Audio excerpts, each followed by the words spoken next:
Hey guys, so if you follow me on any of my social medias, you know that this week is National Eating Disorder Awareness Week.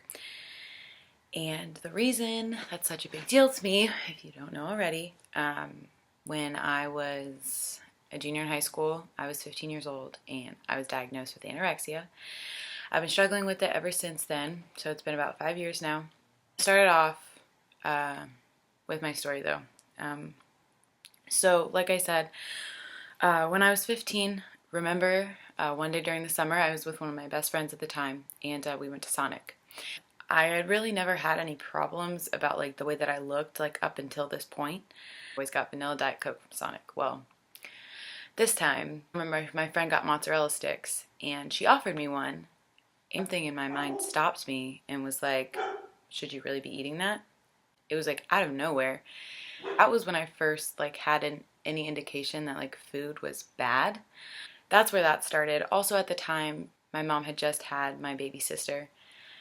And so a lot of attention was taken away from me and onto her. And I know that sounds very vain, but as a kid, when you're growing up, like all you want is your parents to approve of you. And that was like a big thing that was going on as well. And I basically, Tumblr was the death of me. I really started like getting into like all those like pro Anna Tumblrs, which means like pro Anna, short for anorexia.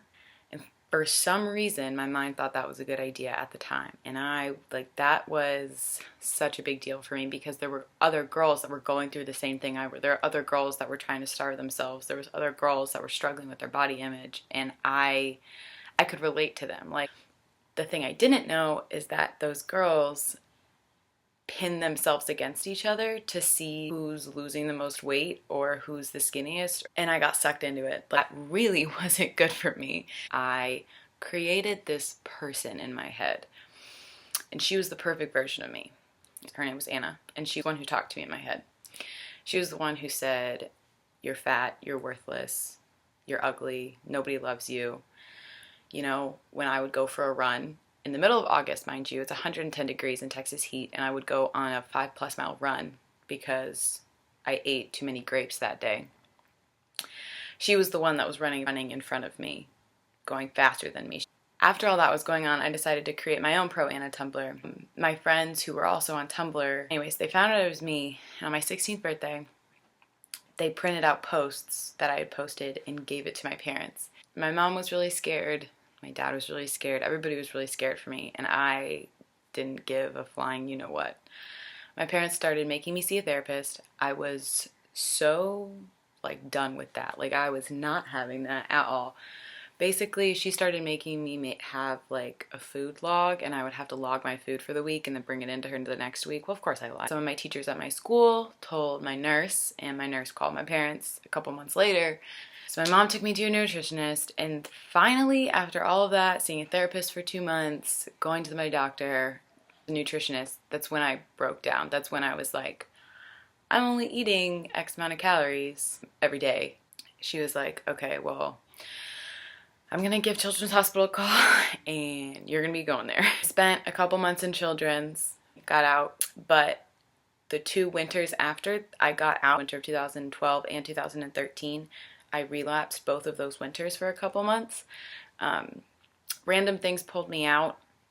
An ex-boyfriend helped me pull out of one of them. I guess my point is nobody's perfect. When they say that you're recovered, recovery is a lifelong process. So that's my story. It's hell on earth. You lose your hair. So cold. You're so cold. And numbers just take over your life, and it's horrible. You count every calorie.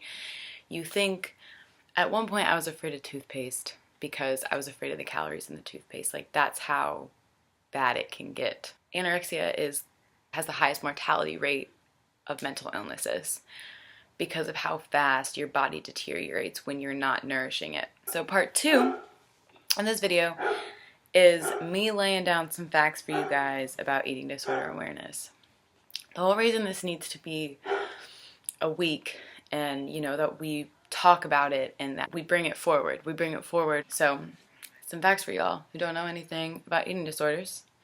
I'm gonna lay it down so you know how serious this disease is. It's a disease. It's not a choice. It's not a phase. Anyway, we'll get there. Eating disorders have the highest mortality rate of any other mental illness. 30 million people, it doesn't matter age or gender, but 30 million people in America suffer with eating disorders. It's a lot of people, okay?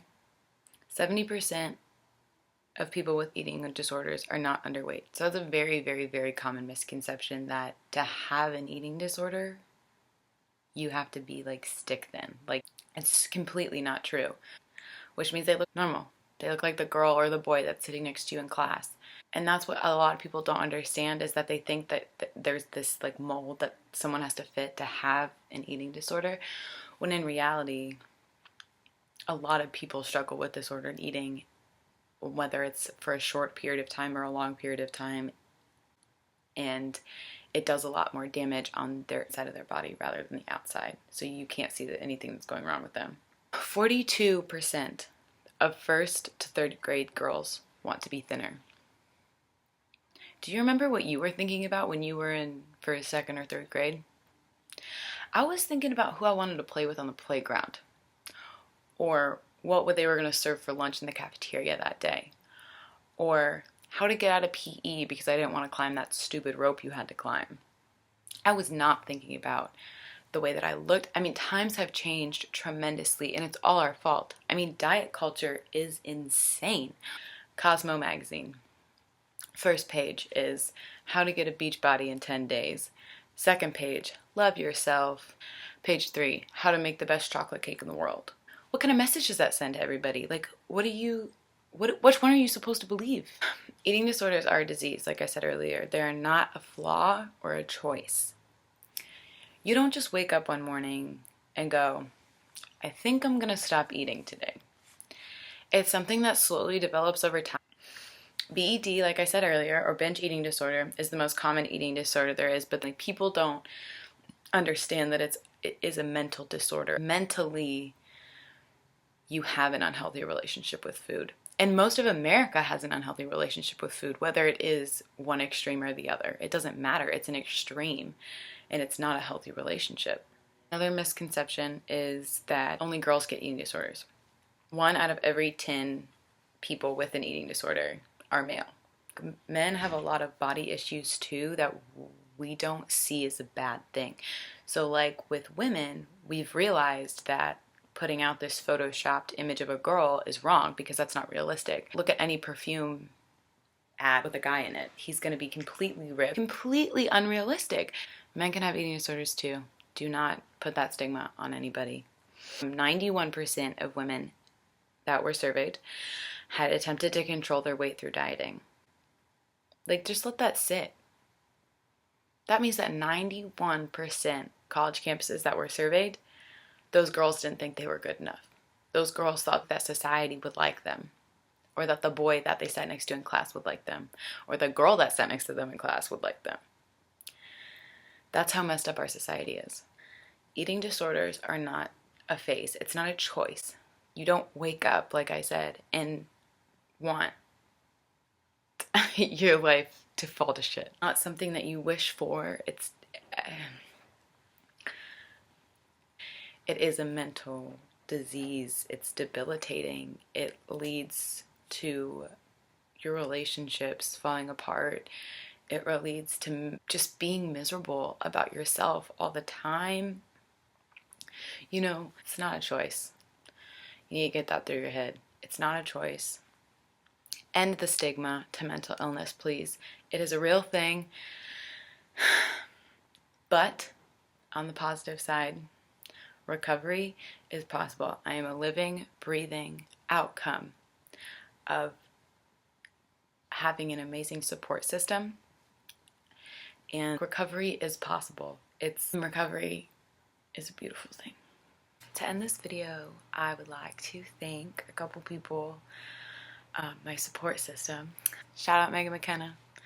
Thank you for always being there for me. Mom and Dad, Sarah and Reese, my sisters, and Garrett, my boyfriend, right now. Love y'all. You the best.